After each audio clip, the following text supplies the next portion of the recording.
Brought to you by ITIL.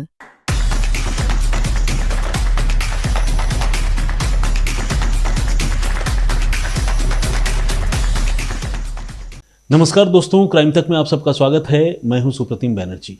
Maharashtra में एक शहर है बुल्ढाणा, आप सबने नाम ज़रूर सुना होगा। इसी बुल्ढाणा शहर की ये कहानी है। कहानी है एक ऐसे परिवार की जिसे आसपास के लोग एक आइडियल फैमिली के तौर पर जानते थे, आदर्श परिवार। क्योंकि पति पत्नी दोनों शिक्षक थे और उन्हें एक छोटा सा बच्चा है, और इसके अलावा परिवार में बाकी लोग भी थे। भरा पूरा परिवार था, किसी बात की कोई दिक्कत नहीं थी। और इस परिवार से कभी कोई ऐसी कहानी सामने नहीं आई जिसे लोग इस परिवार को लेकर कोई बात कर सकते थे। यानी बिल्कुल नो नॉनसेंस जिसे कहते हैं ना, ये परिवार बिल्कुल वैसा ही था। पति पत्नी शिक्षक हों तो घर का माहौल ऐसे भी अच्छा होता है। तो सब कुछ अच्छा चल रहा था, मगर 2 मार्च को, यानी इसी महीने की 2 तारीख को, इस परिवार में एक ऐसी घटना हुई जिसने सिर्फ इस परिवार के लोगों को ही नहीं बल्कि आसपास के तमाम लोगों को दुख में डाल दिया और बहुत ही सदमा दिया। हुआ ये कि इस परिवार की जो महिला थी, वृषाली प्रकाश गवंडे, वो एक स्कूल टीचर थी और स्कूटी पर अपने स्कूल जा रही थी। लेकिन बुल्ढाणा में जामोद तहसील के पास एक गांव है कौठल। इस कौठल गांव के पास जब वो स्कूटी से पहुंची तो उसकी स्कूटी किसी अज्ञात वाहन के चपेट में आ गई और इसके बाद वो इतनी भयानक एक्सीडेंट का शिकार हुई कि उसकी जान ही चली गई। लेकिन मौत से पहले जब लोगों ने वृषाली को अटेंड किया, उसके बाद उसे अस्पताल पहुंचाया, तो फिर जाहिर है लोगों ने उसकी पहचान पता करने की शुरुआत की। और जब पता चला कि अरे ये तो पास के स्कूल में टीचर हैं, वृषाली इनका नाम है, तो फिर लोगों ने वृषाली के घर वालों को इसके बारे में जानकारी दी। वृषाली के घर वालों को एक फ़ोन कॉल आया और जानकारी ये मिली कि वृषाली का एक्सीडेंट हो गया है। ये सुनकर परिवार वालों पर मानो आसमान टूट पड़ा। उन्हें तब तक पता नहीं था कि वृषाली की हालत कैसी है। उन्होंने पूछा कि क्या हुआ, कैसी है, आप कुछ जानकारी दीजिए। तो बताया गया कि नहीं, आप हॉस्पिटल में चले आइए, कंडीशन काफ़ी क्रिटिकल है। तो परिवार के लोग फ़ौरन भागे भागे, वृषाली के पति प्रकाश और बाकी जो घर वाले हैं सब भागे भागे पहुँचे वहाँ हॉस्पिटल। मगर अस्पताल जाने के बाद उन्हें सबसे दुखद खबर मिली जिसकी अपेक्षा किसी ने भी नहीं की थी। वृषाली की उस एक्सीडेंट में मौत हो चुकी थी। किसी अज्ञात वाहन ने वृषाली की स्कूटी को एक ज़ोरदार टक्कर मारी थी, जिससे वृषाली की हालत मौके पर ही इतनी ख़राब हो गई थी कि हॉस्पिटल ले जाते समय या हॉस्पिटल पहुंचने के तुरंत बाद वृषाली ने आखिरी सांस ली। अब ये खबर जाहिर है जब परिवार वालों को मिली और परिवार वालों का इस सैड इंसिडेंट से एनकाउंटर हुआ तो उन पर जो है आसमान टूट पड़ा। वो बहुत दुखी हुए और मातम का माहौल जो है वो पूरे परिवार में था। इस बीच जो वृषाली के ससुर हैं, पुलिस के कहने पर उन्होंने अपनी तरफ से एक तहरीर दी, एक शिकायत दी, और उस शिकायत में अज्ञात वाहन के खिलाफ उन्होंने कंप्लेन किया और ये कहा कि जिस अज्ञात वाहन ने भी उनकी बहू के साथ रैश और नेग्लिजेंट ड्राइविंग करते हुए टक्कर उनकी बहू की स्कूटी को मारा और जिससे वृषाली की मौत हो गई, उसके खिलाफ कड़ी कार्रवाई की जाए। पुलिस ने इस मामले की जांच शुरू की। ये एक्सीडेंट का एक सिंपल सा केस लग रहा था, ओपन एंड शट केस, जिसमें पुलिस को एक्सीडेंट के लिए जिम्मेदार गाड़ी वाले तक पहुंचना था, उसको आइडेंटिफाई करना था, उसे कानून के शिकंजे में लाना था। लेकिन इससे पहले कि पुलिस की जांच आगे बढ़ती, वृषाली के जो मायके वाले हैं, पीहर वाले, उन्होंने पुलिस से अलग से कांटेक्ट किया, अलग से संपर्क किया। और उन्होंने जब पुलिस से बातचीत की तो पुलिस को कुछ ऐसी बातें बताई जिसे सुनकर पुलिस वालों का भी दिमाग चकरा गया।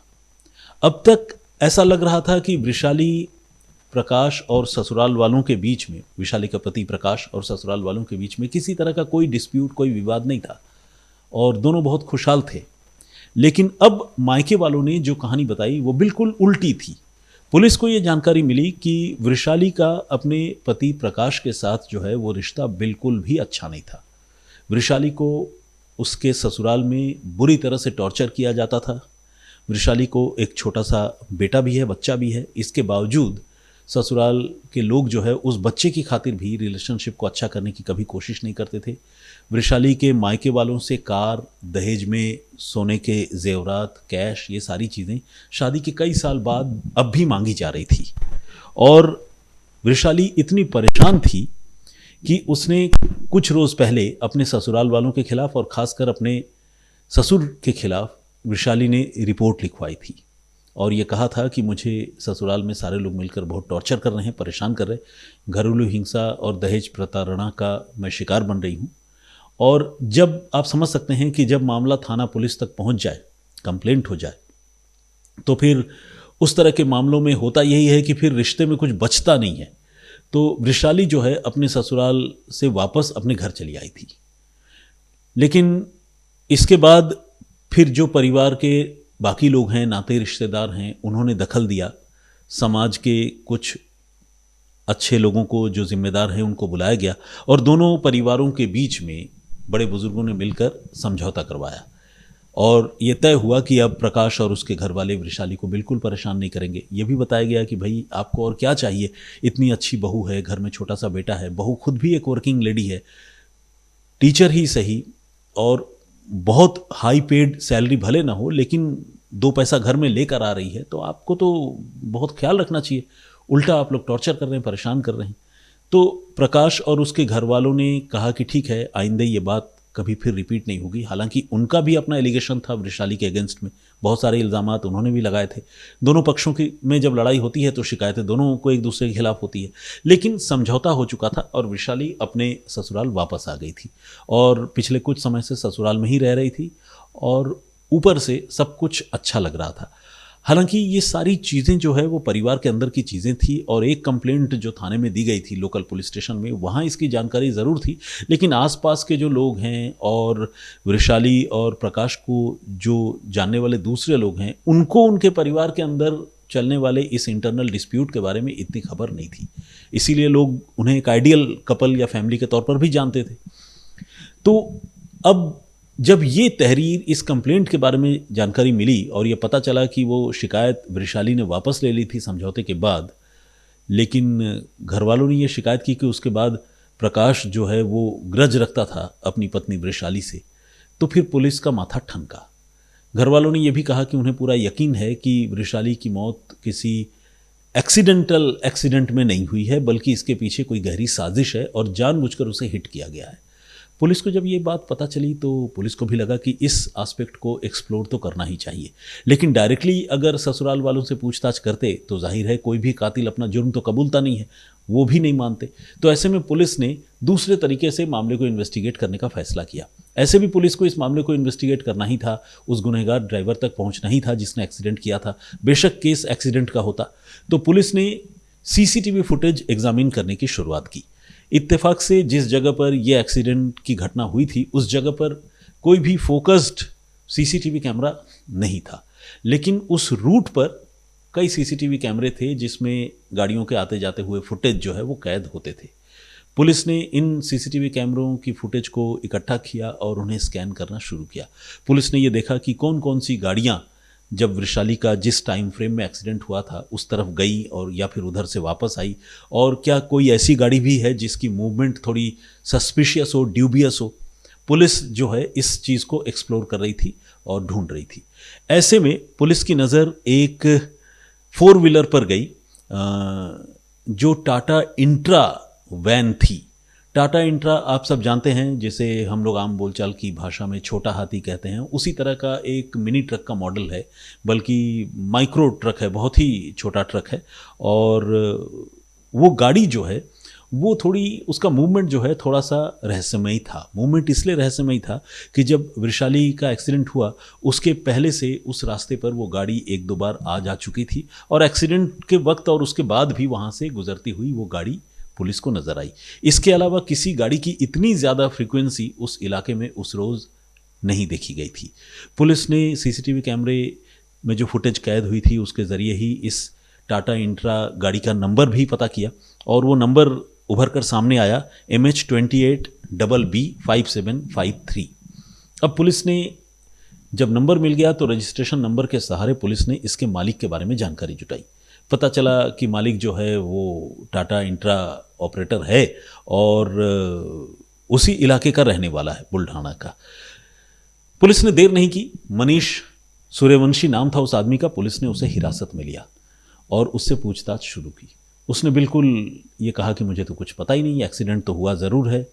और हालांकि पहले वो एक्सीडेंट की बात से भी इनकार कर रहा था, लेकिन जब पुलिस ने उसके टाटा इंट्रा का फिजिकल वेरिफिकेशन किया तो उसमें कुछ ऐसे ट्रेसेस, कुछ ऐसे मार्क्स मिले जिसे देखकर ये लग रहा था कि इस गाड़ी से किसी दूसरी गाड़ी को या तो हिट किया गया है या इस गाड़ी के साथ किसी दूसरे वाहन की टक्कर ज़रूर हुई है, जो इस बात की तरफ इशारा कर रही थी कि उस इंसिडेंट में, उस क्राइम में ये टाटा इंट्रा व्हीकल जो है वो भी इन्वॉल्व है।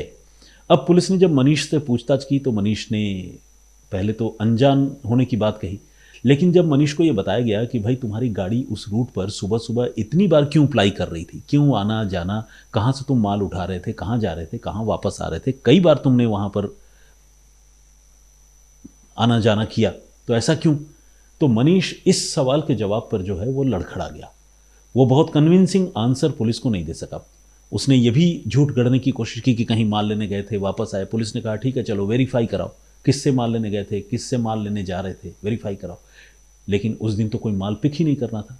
माल इसलिए पिक नहीं करना था क्योंकि ऑलरेडी जो एक्सीडेंट हुआ था उस एक्सीडेंट में ये इन्वॉल्व थे और जानबूझकर इन्वॉल्व थे, जिसके लिए उन्हें सुपारी दी गई थी। यानी वैशाली के मर्डर, वैशाली की मौत के मामले में जो शक था उसके घर वालों को, वो शक बिल्कुल सही था और उसकी मौत जो है वो एक्सीडेंटल नहीं थी, बल्कि उसके पीछे साजिश थी। और उस साजिश के लिए इसी जो टाटा इंट्रा के मालिक हैं मनीष सूर्यवंशी, इसको सुपारी दी गई थी। हालांकि सुपारी डायरेक्टली इसको नहीं दी, बल्कि सुपारी दिया गया एक कॉन्ट्रैक्टर को जिसका नाम है मंगेश चूलकर। अब जब मनीष से पूछताछ हुई तो मंगेश का भी नाम सामने आया जिसने सुपारी ली थी। पता चला 1 लाख रुपए की सुपारी खुद वृषाली के पति प्रकाश गवंडे ने ठेकेदार मंगेश चूलकर को दी थी और ये कहा था कि भाई तुम कैसे भी हो ये काम करा दो और मेरी पत्नी की हत्या कराओ। उसने मनीष को कुछ पैसे देने की बात कही और मनीष ने कहा ठीक है, मैं अपनी गाड़ी का इस्तेमाल करके उसको हिट करके वहाँ से फरार हो जाऊँगा। लेकिन ये काम इतना आसान तो होता नहीं है। लोगों का डर होता है, पुलिस का डर होता है, सीसीटीवी कैमरे का डर होता है। तो वो जो है थोड़ा रेस्टलेस था उस दिन इस एक्सीडेंट को अंजाम देने के लिए और कई बार वहाँ से आना जाना कर चुका था। वो देख रहा था, इंतज़ार कर रहा था कि वृषाली कब आती है, तब उसको हिट करूँगा, और ऐसे आवाजाही कर रहा था जिससे वृषाली के साथ वो एक्सीडेंट बिल्कुल एक कोइंसिडेंस जैसा लगे। हुआ भी ऐसा, कई बार उसने उस रूट पर जो है रेकी ज़रूर की उसी दिन, लेकिन जैसे ही वृषाली वहाँ से गुजरी मनीष सूर्यवंशी ने अपनी गाड़ी से उसको ज़ोरदार टक्कर मारी और ये इंश्योर किया कि उसकी मौत हो जाए। और उसके बाद फिर जब उसको लगा कि काफ़ी क्रिटिकल कंडीशन में वो है, वृषाली की गाड़ी भी काफ़ी ख़राब हो गई थी, 2 व्हीलर, तो फिर वो वहाँ से भाग निकला। अब जब पूछताछ हुई और इन लोगों ने जुर्म कबूल लिया, ये पकड़े गए, तो इनके साथ साथ पुलिस ने प्रकाश को भी गिरफ्तार कर लिया जो वृषाली का पति है। प्रकाश से पूछताछ हुई कि भाई ऐसा क्यों किया तुमने, तो जबकि तुम लोगों के बीच में अगर डिस्प्यूट था तो वो डिस्प्यूट सॉर्ट आउट भी हो गया था, तुम लोग ने आपस में समझौता कर लिया था, थाने से तुम्हारे खिलाफ जो कंप्लेंट थी वो वापस ले ली थी, फिर तुमने ऐसा क्यों किया। उसका ये कहना था कि वृषाली ने मेरे साथ साथ मेरे पिता और परिवार के बाकी लोगों के खिलाफ भी जो केस दर्ज करवाया था उसके अपमान का हम बदला लेना चाहते थे। अब ये भी बड़े अजीब लोग हैं, किसी महिला से दहेज मांगते हुए, उसे प्रताड़ित करते हुए, परेशान करते हुए उन्हें अपने मान सम्मान का ख्याल नहीं आता है, लेकिन जब बात पुलिस तक पहुंच जाती है, कोई एफआईआर दर्ज हो जाती है, तो उन्हें लगता है कि उनका बहुत बड़ा अपमान हो गया। ये प्रकाश जो इस मामले में मेन कॉन्स्पिरेटर पुलिस ने बताया है, साजिश रचने वाला, उसको अपने पिता के अपमान का ख्याल आ गया और उसने ये तय किया कि इस अपमान का बदला मैं वृषाली की जान लेकर लूँगा। आपको जानकर यह हैरानी होगी कि दोनों के बीच समझौता होने के बाद भी प्रकाश लगातार अपनी पत्नी को जान से मारने की कोशिश कर रहा था और उसे 2 से 3 बार जहर मिला हुआ भोजन उसने परोसा। लेकिन आप इसे इत्तेफाक कहें कि एक आध बार वृषाली ने खुद ही जो है वो खाना उसे अच्छा नहीं लगा, खाया नहीं, और कभी अगर खाया भी तो धोखे से खाया और बहुत ज़्यादा फूड उसने इनटेक नहीं किया, जिससे उसकी तबीयत बिगड़ी तो ज़रूर लेकिन उसकी मौत नहीं हुई। किसी को इस बारे में कोई जानकारी नहीं थी, कोई शक भी नहीं हुआ था। लेकिन जब पकड़े गए और पकड़े जाने के बाद जब सख्ती से पूछताछ हुई तो खुद उसके पति प्रकाश ने इसके बारे में भी जानकारी दी और ये बताया कि हमने 3 बार इससे पहले जहर देकर अपनी पत्नी की जान लेने की कोशिश की थी, लेकिन हम नाकाम रहे और फिर फाइनली हमने उसे एक्सीडेंट में मारने का फैसला किया। तो खैर ये थी पूरी कहानी। एक क्लियर कट एक्सीडेंट का केस जिसे दुनिया समझ रही थी, वो केस एक खतरनाक मर्डर कॉन्स्पिरेसी का निकला। बुल्ढाना पुलिस ने इस मामले की जैसी तफ्तीश की और खासकर विशाली के घर वालों के कंप्लेन पर उसने जिस तरह से सुनवाई की, उसकी तारीफ होनी चाहिए। वो इसलिए कि हमने अक्सर ऐसा देखा है कि इस तरह के सस्पेक्टेड मामले में जब पीड़ित पक्ष के लोग पुलिस से शिकायत करते हैं तो बहुत से ऐसे केसेस होते हैं जिसमें पुलिस ऐसी शिकायतों को हल्के में लेती है और पुलिस को लगता है कि यार ये घर वालों का प्रीजुडिस है, पीड़ित परिवार जो है पहले से ही चूँकि उनकी बेटी की मौत हो गई है तो वो इस तरह की बातें कर रहे हैं। साजिश की बातों को, थ्योरीज़ को आमतौर पर ऐसा देखा गया है, हमेशा नहीं, हमेशा बिल्कुल भी नहीं, ऐसा नहीं कि देश की पुलिस सिंसियर नहीं है सिंसियर, लेकिन कई ऐसे केसेस होते हैं जिसमें यह भी देखा गया है कि पुलिस जो है उतना अटेंशन नहीं देती। कई बार तो घर के लोग खुद इन्वेस्टिगेट करके पुलिस तक सच्चाई पहुंचाते हैं, तब जाकर पुलिस की आंखें खुलती हैं। लेकिन यहाँ बुल्ढाना पुलिस ने वही किया जो उसे करना चाहिए था। तो ये थी पूरी कहानी, ये था पूरा घटनाक्रम। और इस पूरे इंसिडेंट पर, इस इन्वेस्टिगेशन पर आपका पॉइंट ऑफ व्यू क्या है, आप हमें कमेंट करके ज़रूर बताइएगा। जो प्रीवियस स्टोरी मैंने आप लोगों को सुनाई थी उसमें हमने आपको बताया था कि किस तरह से एक नौजवान यूट्यूबर ने अपनी बहन की हत्या की और अपनी बहन की हत्या करने के लिए उसने अपनी सिस्टर को, अपनी बहन को 84 टाइम्स, 84 बार चाकू मारे। जगदीश चांडीगढ़ जी ने कमेंट किया है, उन्होंने कहा है कि आजकल ये मानसिक बीमारी बहुत बढ़ रही है, सोशल मीडिया की वजह से जो है इंसान अपना सुध बुध खो रहे हैं, पागलों जैसी हरकतें करते हैं। और ये जो अपराध की घटना हुई है जिसका मैंने पिछली बार जिक्र किया था, 84 बार चाकू मार कर बहन की हत्या करने, उसके पीछे भी उन्होंने सोशल मीडिया को जिम्मेदार बताया है। आशीष जी ने कमेंट किया, उन्होंने कहा है कि जो राक्षस लड़का किसी अनजान लड़की के लिए अपनों की हत्या कर सकता है, वो शादी के बाद किसी और लड़की के चक्कर में पड़कर अपनी पत्नी, बहन या दूसरे परिवार के लोगों की भी जान ले सकता है, ऐसा उनका कहना है। सचिन यादव ने कमेंट किया है, उन्होंने कहा कि क्या ज़माना आ गया यार, अपनों को मार कर भी लोग किसी और के साथ होना चाहते हैं। और मतलब उन्होंने इस घटना पर दुख जताया है सचिन ने। प्रदीप के मिश्रा ने कमेंट किया, उन्होंने कहा है कि पहले जो लोग मानसिक रूप से परेशान होते थे, विक्षिप्त होते थे, वो घर से निकलकर इधर उधर घूमते रहते थे, लेकिन आज ऐसे लोग जो है घर में ही होते हैं हमारे और आपके बीच छुपे हुए, और सीधे किसी का मर्डर कर देते हैं, किसी की जान ले लेते हैं। इसके अलावा मालिनी दलवी ने कमेंट किया है और उन्होंने मानसिक बीमार कहा है। सिमी भसीन का कमेंट है, उन्होंने बहुत दर्दनाक घटना की संज्ञा दी है इस बात को। और बेपोसिट व्यू विथ माया, एग्जैक्टली हो सकता है कि मैं आईडी को ठीक से प्रोनाउंस न कर पा रहा हूँ, लेकिन जो हमारे दर्शक हैं या जो हमारी दर्शक हैं, इनका ये कहना है कि वो बहन जिसकी हत्या हुई वो बेचारी कितनी प्यारी थी, पता नहीं कितने सपने होंगे उस लड़की के भी, लेकिन भाई जो मेंटली ठीक नहीं दिख रहा है उसने अपनी बहन की हत्या कर दी। नचिकेत सुभाष के नाम से एक आईडी है और उन्होंने कहा कि such outburst never happen out of blue, must be suffering mental harassment and emotional abuse and trauma from his mother and sister. देखिए ये बात मैं मानता हूँ, हो सकता है कि घर के लोग जो है उसे बुली करते हों या ये कहते हों कि यार तुम पता नहीं किस लड़की के चक्कर में पड़ गए हो, कोई कमेंट भी करते हों, लेकिन हम मतलब चाहे जो भी करते हों, घर के लोग इतने हिंसक तो नहीं होंगे ना कि आप सीधे 84 टाइम्स चाकू मार के हत्या कर दें। अगर इतनी ही परेशानी थी, आप घर छोड़ देते, चले जाते, भाग जाते, किसी और से शादी कर लेते अपनी मन की लड़की से, बाद में घर वालों से पैचअप होता, वरना अपनी ज़िंदगी जीते, मर्डर करने की कोई ज़रूरत नहीं थी। तो आपका ये कहना सही है कि हो सकता है कि इस लड़के को टॉर्चर किया जा रहा था, लेकिन फिर भी इस मर्डर को हम जस्टिफाई नहीं कर सकते। और इसके अलावा AP खान ने कमेंट किया है, बहुत बहुत स्वागत आपका। रीना शर्मा का कमेंट है, इन्होंने हैप्पी बर्थडे लिखा है। इनफैक्ट कल जो गुजरा हुआ कल है 12 मार्च मेरा बर्थडे था और कल मैं मतलब छुट्टी पर भी था। शमसर ने खुद ही जेनरसली मुझे छुट्टी दे दी थी। मतलब आप लोगों को तो शुक्रिया कहना ही चाहता हूँ जो लोग मुझे विश कर रहे हैं, और जिन लोगों को पता नहीं था लेकिन मेरे बारे में अच्छे ख्याल या थॉट्स रखते हैं अपने प्रेयर्स में मुझे रखते हैं, मैं उन सारे लोगों को थैंक यू कहना चाहता हूँ। और स्पेशल थैंक्स जो है मैं शम सर को भी कहना चाहता हूँ। शम सर बर्थडे विश करते हैं तो चूँकि हम उनके साथ ही काम करते हैं तो हमें तो लगता है कि हमारा तो बर्थ राइट है कि वो तो हमें विश करेंगे ही, और हमें वो विश करते हैं। कल उन्होंने विश किया, काफ़ी देर तक उन्होंने मेरे बारे में बहुत अच्छी अच्छी बातें कही। और रीना जी थैंक यू वेरी मच, आपका भी, आपने उन सारी बातों की मुझे याद दिला दी।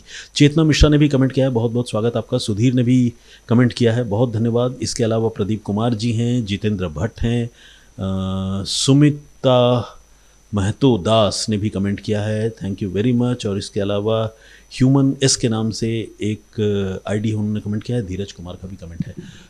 100 से ज़्यादा लोगों